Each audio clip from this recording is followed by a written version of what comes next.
In Cura, we are gonna open the file using this icon.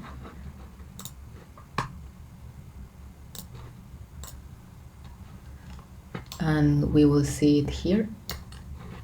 It will say it has errors because what we did was only a surface and it should be a volume usually, but we are gonna be able to print it anyway, so don't worry about that. And now we are gonna make sure that we are having our 3D printer selected.